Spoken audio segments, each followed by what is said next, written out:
போய்விடும் என்று அவர் கூறிய கருத்துக்கள் யாவும் மெய்யாகும் என்பதை அறிய முடிகின்றது. வாய்ப்புக்கு நன்றி கூறி விடைபெறுகின்றேன். நன்றி, வணக்கம். கட்டுரையாளருக்கு நன்றி. ஒரு சிந்திக்க வேண்டிய செய்தி என்ன சொன்னால், நல்ல தெளிவான பெரியாழ்வார் பாடலில் பிள்ளைத்தமிழை ரொம்ப தெளிவாக கொண்டு வருகிறார். இதற்கு முன்னாடி தொல்காப்பியத்தில் நாம குழவி மருங்கினும் கிழவதாகும் என்ற அந்த குறிப்பை தான் பார்க்கிறோம். ஆனால் பெரியாழ்வார் இவ்வளவு தெளிவாக ஒரு பிள்ளைத்தமிழை நமக்கு தந்திருக்கிறார் என்கிற பொழுது அது ரொம்ப சிந்திக்க வேண்டியது. இதுக்கு முன்னாடி என்ன அவருக்கு வழிகோலாக இருந்தது என்பதை நாம் இனிமேல் கொண்டு சிந்திக்க வேண்டும். அவ்வளவு தெளிவாக அவர் நமக்கு தருகிறார். பின்னாடி அந்த நாக்கு வலிக்கதை பற்றி, ஒரு குழந்தைக்கு நாக்கு வலிக்கதை பற்றி கூட நாம நாலாறு தெய்வ பிரபந்தத்தில் பார்க்கிறோம். பெரியார் வாழ் பிள்ளைத்தமிழில் அந்த அளவுக்கு விரிவான ஒரு சேக்கலார் பிள்ளைத்தமிழ், மீனாட்சி பிள்ளைத்தமிழுக்கெல்லாம் ஒரு அடிப்படையாக இந்த பிள்ளைத்தமிழ் அமைந்தது என்பதையும் அதற்குரிய விரிவான ஒரு விளக்கத்தை ஆசிரியர் கட்டுரையாளர் நமக்கு தந்தார். கட்டுரையாளருக்கு நன்றி. கேள்வி அதிகமாக இருக்காது என்று நினைக்கிறேன். ஏனென்றால் இந்த சிறிது நேரத்துக்குள்ள இந்த அரங்கை வேறு அடுத்த நபருக்கு தர வேண்டியது இருக்கிறது. ஆகையினாலே அடுத்த கட்டுரையாளரை அழைக்கிறேன்.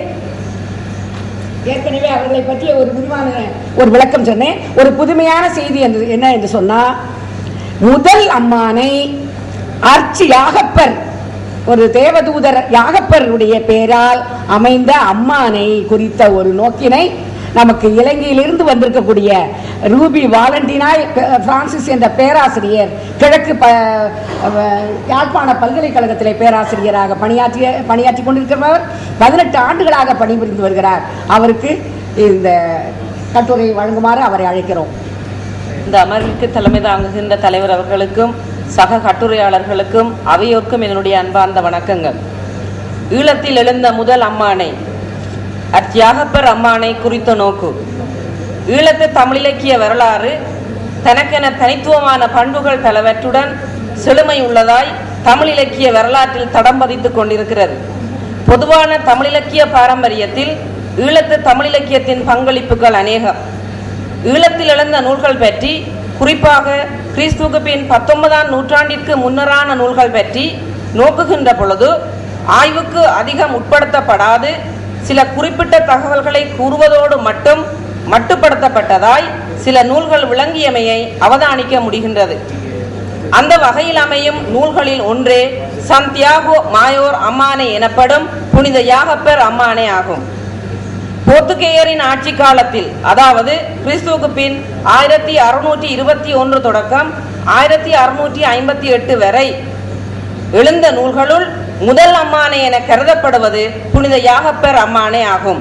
இந்த அம்மானையின் இலக்கிய முக்கியத்துவத்தை மதிப்பீடு செய்வதே இக்கட்டுரையின் நோக்கமாகும். தமிழில் அம்மானையின் தோற்றமும் வளர்ச்சியும்.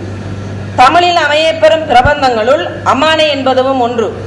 இதன் தோற்றம், வளர்ச்சி என்பன குறித்து நோக்குகின்ற பொழுது பின்வரும் விடயங்கள் தெரிய வருகின்றன. அம்மானை என்பது ஒரு விளையாட்டாகும்.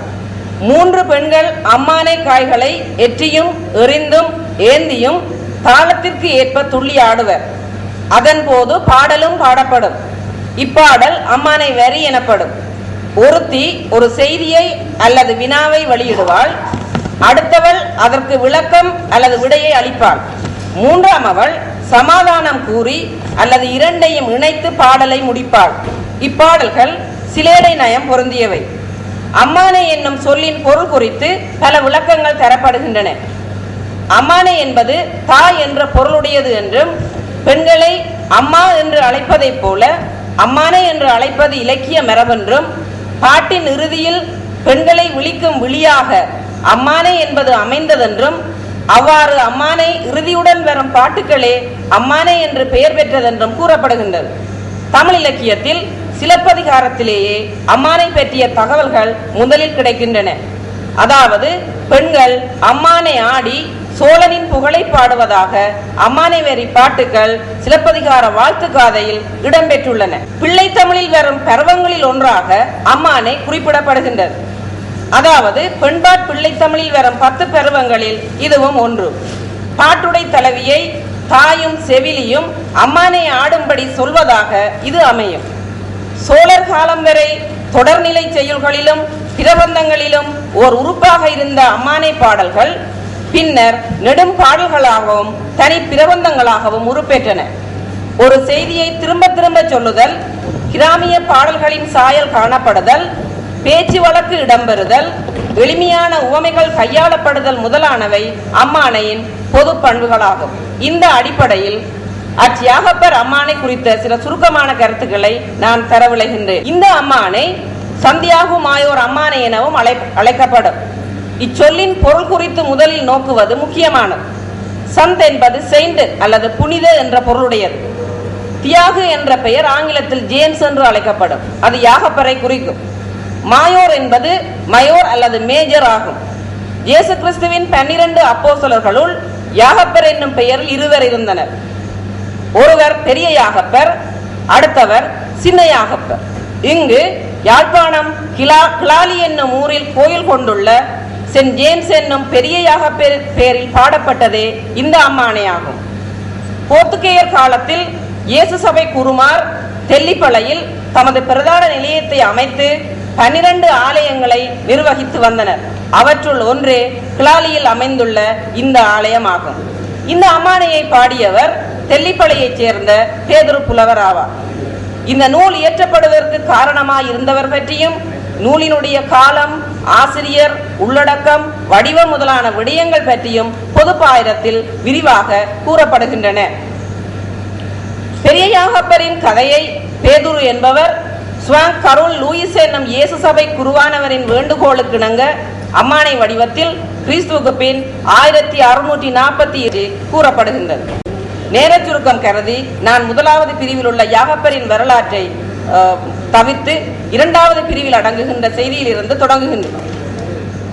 இரண்டாம் பிரிவில் யாகப்பரின் திருவுடலை அடக்கம் செய்து கோயில் கட்டியமையும், ஸ்பெயின் தேசத்திலே இஸ்லாமியரின் படையெடுப்பு நிகழ்ந்தமை பற்றியும், இத்தேசத்தையும் வேத மறையையும் காப்பதற்காக யாகப்பர் வெள்ளை குதிரை மீது ஏறி இஸ்லாமியருடன் போர் புரிந்து அவர்களை வெற்றி கொண்டதான நிகழ்ச்சியும் கூறப்படுகின்றன. இந்த கதையினை தமிழ் மக்களுக்கு பரிச்சயமானதும் வழக்கில் இருந்ததுமான அம்மானை வடிவில் கூறிய பேதுரு புலவர் தமிழ் மரபை பேணுவதிலும் கவனம் செலுத்தியுள்ளார். இஸ்லாம், கிறிஸ்தவ முதலான சமயங்களின் கருத்துக்களை தமிழில் கூற முற்பட்ட அந்தந்த சமயங்களை சார்ந்தவர்கள் தமிழ் மரபை பேணுவதில் கவனம் செலுத்தியமையை சீரா புராணம், தேம்பாவணி முதலியவற்றின் மூலமும் நாம் அறியலாம். அந்த வகையில் அத்தியாகப்பர் அம்மானையிலும் தமிழ் இலக்கிய மரபில் வரும் வர்ணனைகளும், தமிழ்நாட்டு சித்தரிப்புகளும், தமிழர் தம் மரபு முறைமைகளும், நாட்டார் இலக்கிய மரபும் உள்ளடங்கியுள்ளமையை அவதானிக்கலாம். இது குறித்து பேராசிரியர் க. சிவத்தம்பி அவர்கள் கூறுகின்ற இரு கருத்துக்களை நான் சுட்டிக்காட்ட விரும்புகின்றேன். அவர் பின்வருமாறு குறிப்பிடுகின்றார். மக்கள் தங்கள் நம்பிக்கைகளை, எதிர்பார்ப்புகளை, அவலங்களை சொல்ல இலக்கியங்கள் அவசியமாகும். தமிழன் கிறிஸ்தவனாக இருந்தால் ஆண்டவரே என்று நெஞ்சுகரையை சொல்ல வேண்டும்.